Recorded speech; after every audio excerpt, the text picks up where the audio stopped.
Bonjour à tous, j'ai le plaisir de vous retrouver pour une nouvelle vidéo.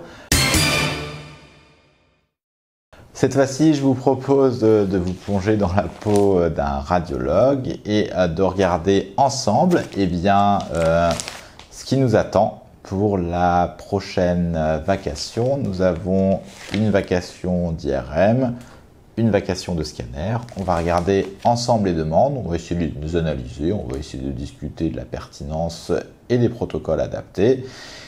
Et ça vous donnera un petit aperçu de la variété qu'on peut avoir au cours d'une vacation. Allez, c'est parti, je vous propose de commencer avec l'IRM. Alors, qu'est-ce qui nous attend en IRM sur cette vacation? On commence avec une IRM cardiaque. Patiente d'une soixantaine d'années qui a des antécédents d'ACFA, donc de FA paroxystique, avec un retour en rythme sinusal après choc électrique externe. Pas de cardiopathie patente au décours, mais une dyspnée persistante NYHA1, modérée mais persistante. Du coup, le cardiologue souhaite quand même une IRM de manière à rechercher une éventuelle anomalie sous-jacente, réévaluation de la FEVG, recherche d'anomalies sous-jacentes qui serait peut-être potentiellement passé inaperçue, notamment cicatrice d'infarctus, cicatrice de myocardite, qui aurait pu expliquer la symptomatologie en dehors de cet ACFA. Donc protocole d'IRM cardiaque tout à fait classique, séquence anatomique, séquence ciné, séquence de rehaussement tardif. On enchaîne avec une autre IRM cardiaque chez une patiente beaucoup plus jeune, environ 35 ans, qui a des antécédents de cardiopathie toxique suite à une chimiothérapie. Ce n'est pas précisé, mais à cet âge et vu la chimiothérapie, on imagine qu'il s'agissait d'un cancer du sein. La patiente est symptomatique puisqu'elle est dyspnique NYHA1, donc une dyspnée modérée, peu sévère, mais une dyspnée quand même. Et puis, le cardiologue nous précise qu'elle a fait un Covid-19 en décembre dernier. Voilà, on ne sait pas si c'est un Covid sévère ou pas. Toujours est-il qu'on sent qu'il y a d'une part, la volonté de réévaluer cette cardiopathie toxique, notamment la réévaluation de la FEVG, pour laquelle l'IRM cardiaque est clairement l'examen de référence. D'autre part, la volonté de rechercher une autre cause surajoutée qui aurait pu expliquer l'apparition de cette dyspnée et notamment, pourquoi pas, une myocardite Covid, sachant que la patiente a fait un Covid en décembre. Alors là, on passe sur complètement autre chose, une IRM hypophysaire chez une patiente qui a été opérée récemment, c'est-à-dire il y a quelques mois, d'un adénome hypophysaire qui était symptomatique. Il y avait une compression du chiasma optique avec un retentissement sur le champ visuel. C'est d'ailleurs comme ça que cet adénome avait été découvert. Elle a été opérée. Il s'agit d'un contrôle post-opératoire à l'analyse, recherche d'un résidu, recherche d'une éventuelle compression résiduelle du chiasma, recherche d'anomalies à distance. Voilà, donc on va faire des acquisitions centrées sur l'hypophyse et au minimum une acquisition encéphalique complète après injection. Nous avons une IRM cardiaque chez un patient un petit peu plus âgé, environ 70 ans, chez qui des extrasystoles ventriculaires importantes ont été mises en évidence au Holter ECG. Le cardiologue nous dit plus de 15 000 par 24 heures, c'est donc intense.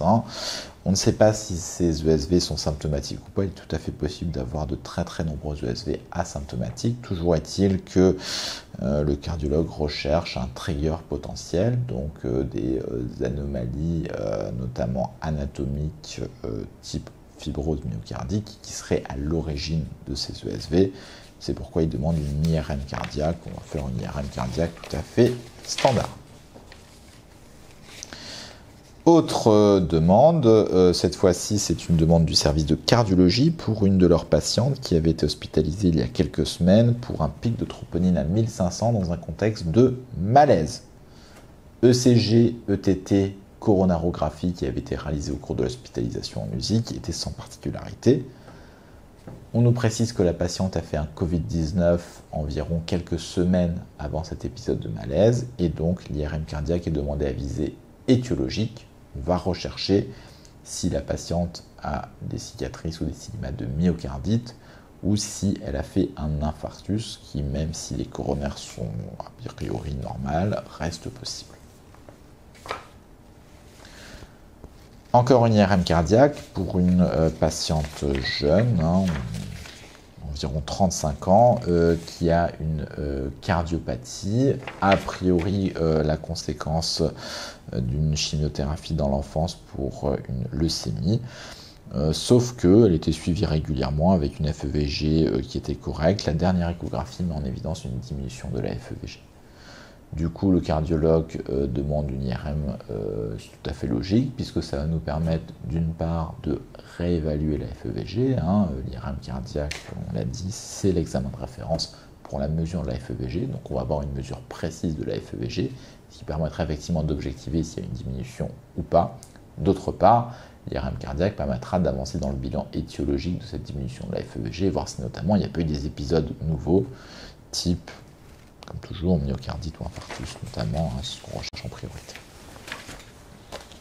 Alors là, ici, on a une IRM cérébrale, c'est assez intéressant, puisqu'il s'agit d'un patient qui a été opéré d'une néoplasie ORL, considéré comme guéri, et chez qui, au cours du suivi, on a mis en évidence une lésion nodulaire suspecte au niveau pulmonaire.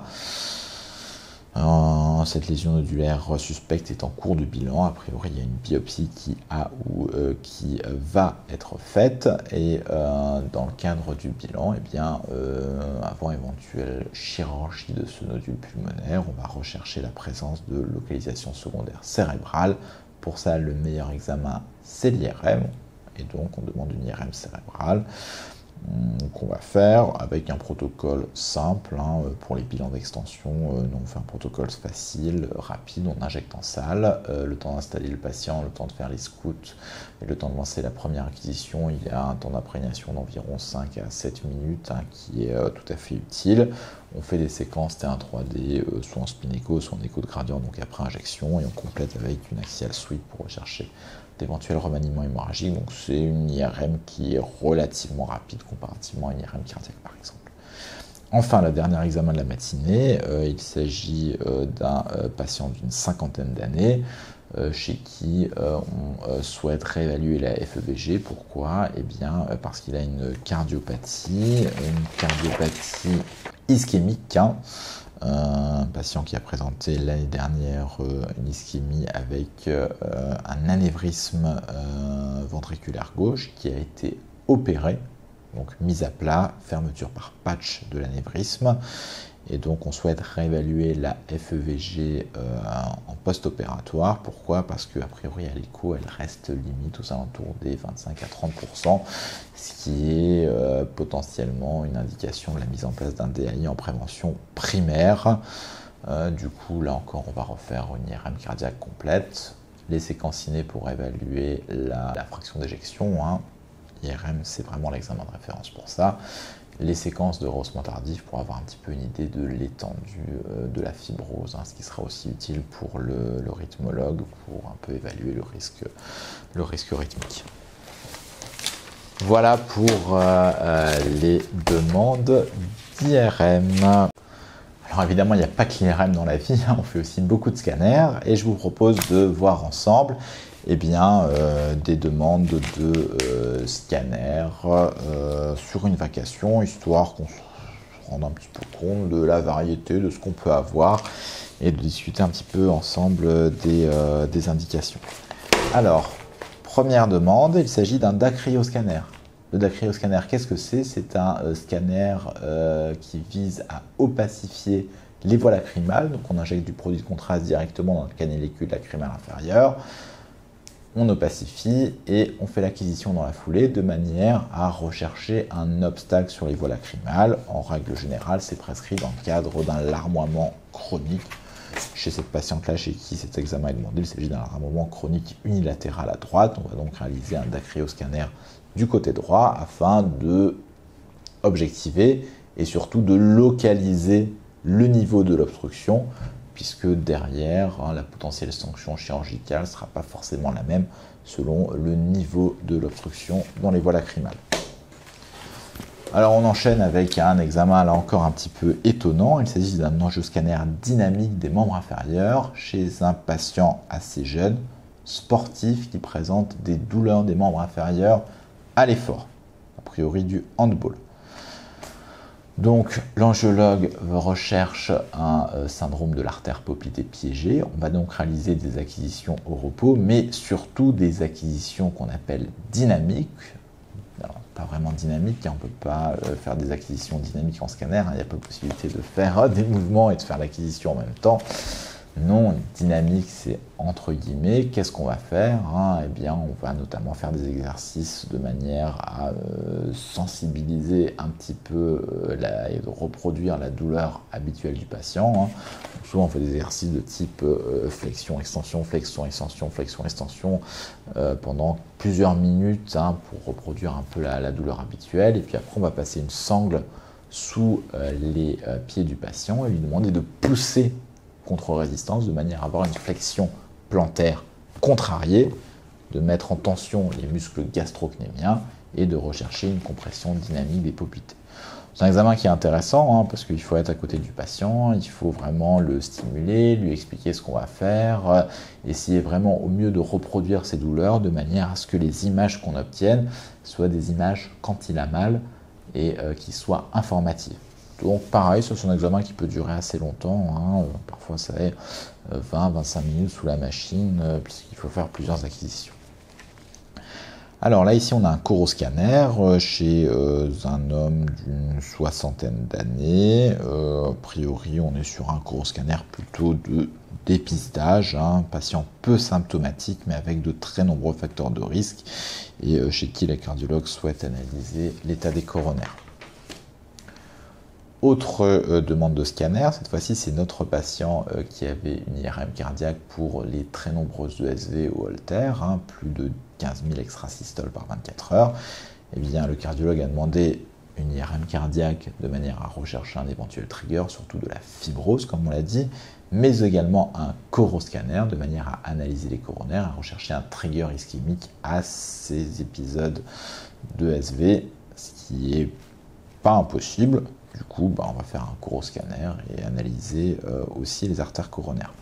Alors ça nous amène à une question un petit peu intéressante. Ce patient-là, il a le même jour un coroscanner et une IRM cardiaque. Alors déjà, c'est tout à fait possible de faire les deux examens le même jour, la même matinée ou la même heure. Ça ne pose aucun problème. Deux, il n'y a pas forcément d'ordre meilleur qu'un autre. On n'est pas obligé de faire le coroscanner avant ou l'IRM cardiaque avant. En pratique, nous, comme on donne des bêta-bloquants aux patients avant la réalisation du coroscanner, eh bien, on préfère faire d'abord le coroscanner pour profiter du bêta-bloquant et puis après faire tranquillement l'IRM derrière. C'est ce qu'on va faire. Là, ici, on a une demande de coroscanner, pareil, chez un patient, un homme relativement âgé, donc 70 ans environ, avec des nombreux facteurs de risque et une impossibilité de réaliser le test d'effort en raison d'une artériopathie des membres inférieurs. C'est une bonne indication pour faire un coroscanner, puisqu'il n'y a pas de possibilité de réaliser de test d'effort. Là encore, un nouveau coroscanner chez un homme un petit peu plus jeune, environ une cinquantaine d'années, mais qui a fait récemment un petit AVC découvert à l'occasion de parésie hémicorporelle gauche. C'est un patient vasculaire, il a fait un AVC, il a de nombreux facteurs de risque. Son cardiologue souhaite, dans ce contexte, analyser ses artères coronaires. C'est une bonne indication.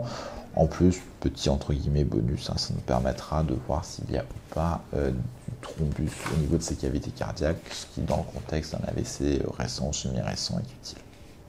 Là, on a un examen intéressant. C'est une jeune patiente, moins de 25 ans, qui présente une collagénopathie et au cours du bilan angiologique, on met en évidence une dilatation modérée mais présente de l'aorte ascendante. Donc, son angiologue souhaite un angioscanner entre guillemets initial, de manière d'une part à confirmer les mesures de l'échographie, mais aussi d'avoir une imagerie en coupe de référence, ce qui sera utile pour le suivi ultérieur.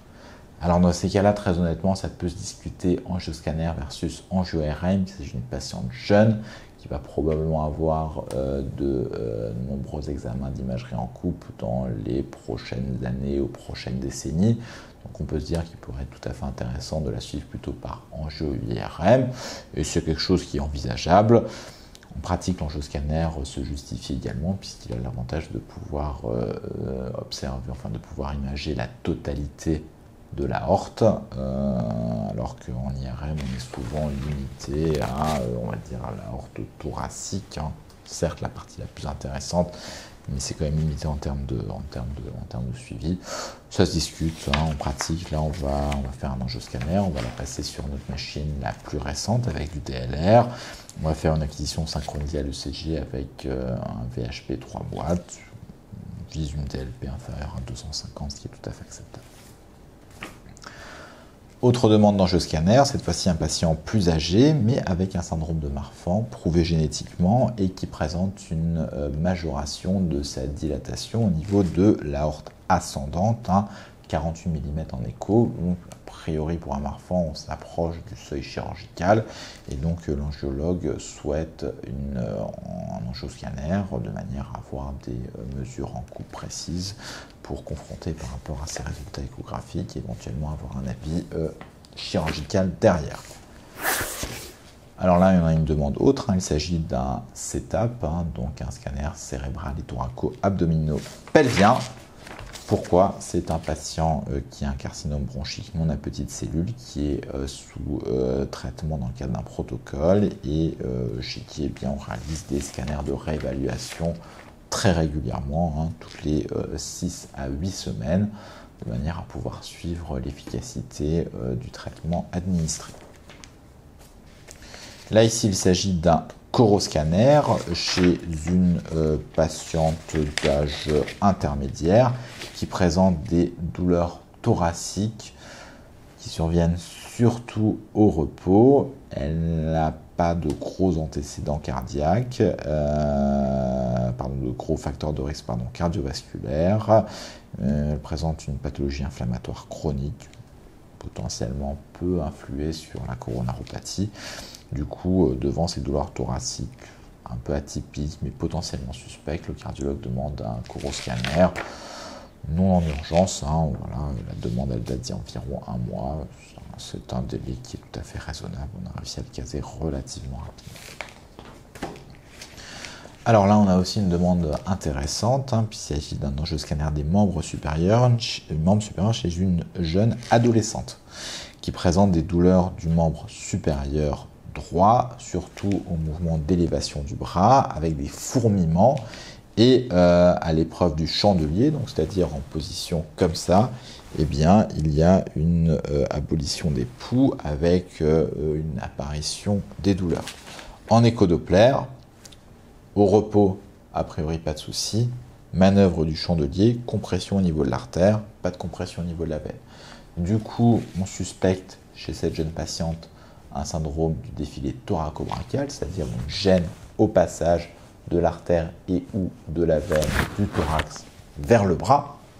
Et donc, ce qu'on va rechercher, eh bien, c'est une compression de ces vaisseaux, soit l'un, soit l'autre, soit les deux, lors eh bien, de la mise dans la position la pire tenable au scanner, c'est-à-dire une élévation du bras la plus postérieure possible et on tourne la tête de l'autre côté de manière à mettre en tension les muscles sternocleidomastoïdiens du côté où on suspecte le défilé thoraco-brachial. On va d'une part voir si effectivement, oui ou non, il y a une compression artérielle et ou veineuse dans ces conditions. Et deuxièmement, on va chercher l'étiologie potentielle, en sachant qu'il peut parfois y avoir eh bien, des côtes cervicales, il peut y avoir des cales osseux, il peut y avoir éventuellement des tumeurs qui sont à l'origine de cette compression. Là, ici, on a un angioscanner aortique chez un patient d'une 50aine d'années. Il s'agit simplement d'un suivi chez un patient qui a une dissection aortique, qui a été opéré et qui présente une dissection résiduelle de l'aorte descendante. Donc, on suit cette dissection résiduelle pour voir si, en termes d'extension, il y a une modification ou pas de la dissection, et deux, si, surtout, c'est plus intéressant, s'il y a une majoration au niveau des diamètres. Alors là, on a une demande de coroscanner chez un patient jeune, puisqu'il a 30 ans ou moins, mais il présente un cumul de facteurs de risque cardiovasculaire et une épreuve d'effort qui est un petit peu limite. Du coup, devant cette épreuve d'effort qui est non conclusive, la cardiologue dit qu'elle ne peut formellement écarter une coronaropathie et du coup elle demande un coroscanner. C'est une bonne indication, un coroscanner devant des douleurs atypiques et une épreuve d'effort qui est non conclusive, ça se justifie tout à fait.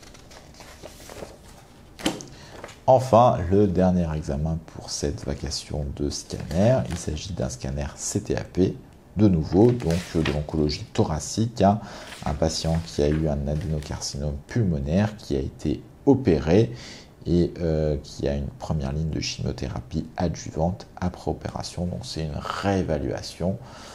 On espère ne rien trouver, mais ça fait partie du contrôle systématique après traitement et de manière à monitorer la chimiothérapie adjuvante.